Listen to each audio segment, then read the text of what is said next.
حضرت عیسیٰ علیہ السلام کی ولادت پر قوم کی حیرانگی۔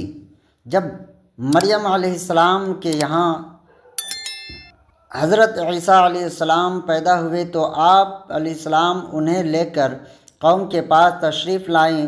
قوم نے جیسے ہی آپ علیہ السلام کی گود میں بچہ حضرت عیسیٰ علیہ السلام کو دیکھا تو حیران ہو کر کہنے لگے، اے مریم، تم نے یہ کیا کیا؟ نہ تو تمہارا باپ بد کردار تھا اور نہ ہی تمہاری والدہ۔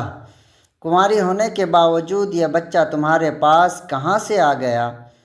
حضرت مریم نے اللہ تعالیٰ کے حکم کی تعمیل میں خاموشی کا روزہ رکھا ہوا تھا، لہٰذا آپ علیہ السلام نے حضرت عیسیٰ علیہ السلام کی طرف اشارہ کرتے ہوئے فرمایا کہ اس سے پوچھو۔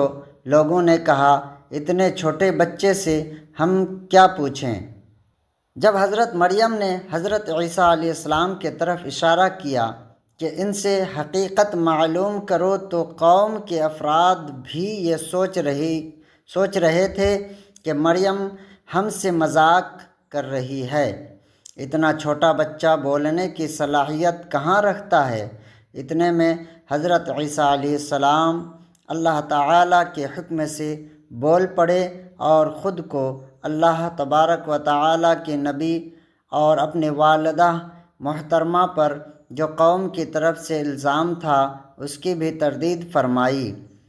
فرمان الہی ہے، اس وقت بچہ بول اٹھا، بے شک میں اللہ کا بندہ ہوں، اس نے مجھے کتاب عطا فرمائی ہے اور مجھے اپنا نبی بنایا ہے، اور جہاں کہیں بھی میں رہوں اس نے مجھے بابرکت بنایا ہے، اور جب تک میں زندہ رہوں اس نے مجھے نماز پڑھنے اور زکوٰۃ ادا کرنے کا حکم دیا ہے، اور مجھے اپنی والدہ کا خدمت گزار بنایا ہے، اور مجھے سرکش اور بدبخت نہیں بنایا، اور مجھ پر سلامتی ہے جس دن میں پیدا ہوا، جس دن میں فوت ہوں گا اور جس دن میں دوبارہ زندہ کیا جاؤں گا۔